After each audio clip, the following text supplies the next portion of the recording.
بسم اللہ الرحمن الرحیم۔ السلام علیکم، آپ دیکھ رہے ہیں Urdu world history T V. Video میں آگے چلنے سے پہلے نیو آنے والے ویورز سے گزارش ہے ہمارا چینل سبسکرائب کرتے ہیں۔ آج ہم جس شخصیت کے بارے میں بات کریں گے وہ شخصیت نہ صرف پاکستان میں بلکہ پوری دنیا میں جانی پہچانی جاتی ہے، کیونکہ وہ شخصیت ہے ہی بہت خاص۔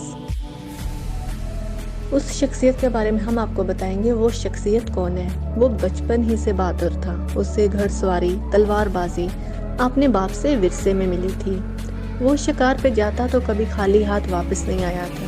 وہ نہ صرف طاقتور بلکہ بہت ہی زیادہ ذہین تھا۔ یہی وجہ تھی اس کا باپ باقی بیٹوں سے زیادہ اس پہ بھروسہ کرتا تھا۔ اور اس شخصیت کا نام کیا ہے؟ اس شخصیت کا نام ہے غازی ارطغرل۔ ارطغرل غازی سلطنت عثمانیہ کے بانی ہیں۔ آپ کی پیدائش سن 1191 میں ہوئی، وفات سن 1280 میں ہوئی۔ کچھ کتابیں سن 1281 بتاتی ہیں۔ آپ کے 3 بیٹے تھے، گندوز، سنوچی، عثمان۔ آپ کے تیسرے بیٹے عثمان نے 1251 میں یعنی اپنی والد ارطغرل کی وفات کے 10 سال بعد خلافت عثمانیہ رکھا، لیکن سلطنت کی بنیاد ارطغرل غازی ہی رکھ کے گئے تھے۔ اس کے بعد اسی سلطنت نے 1291 عیسوی سے لے کے 1924 تک یعنی 600 سال تک ان ترکوں کی تلواروں نے امت مسلمہ کا دفاع کیا۔ اس کے ساتھ ہی مسجد نبوی، گنبد خضرا اور مسجد حرام کی جدید تعمیر، سیدنا امیر حمزہ کا مزار، مکہ مکرمہ تک ایک عظیم الشان نہر بنائی گئی۔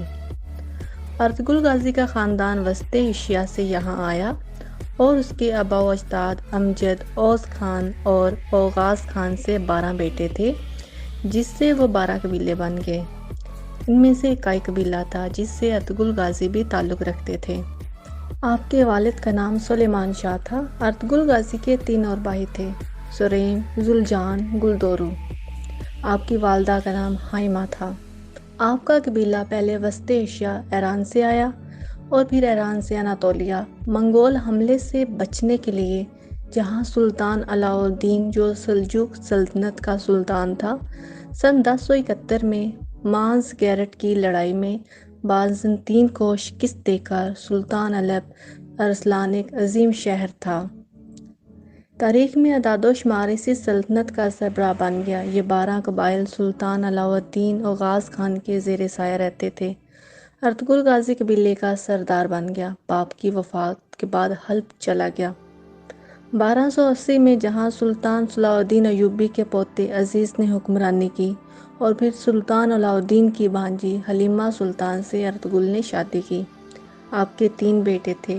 جیسے ہی منگول کا حملہ قریب آیا، ارطغرل نے منگول کے اہم رہنما نویان کو شکست دی۔ نویان منگولوں کا دایاں ہاتھ تھا۔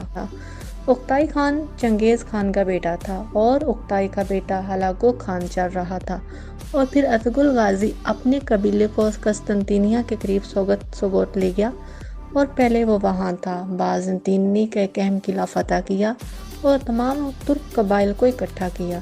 سلطان علاء الدین کی موت کے بعد ارطغرل غازی سلجوق بادشاہی کا سلطان بنا اور اس کا اولاد سلطان محمد فاتح تھا، جس نے 1453 میں قسطنطنیہ فتح کیا اور اس طرح اس پیشگوئی کو پورا کر دیا۔ حضور نبی اکرم صلی اللہ علیہ وآلہ وسلم ارطغرل غازی جیسے جنگجو تاریخ میں بہت ہی کم ہوتے ہیں۔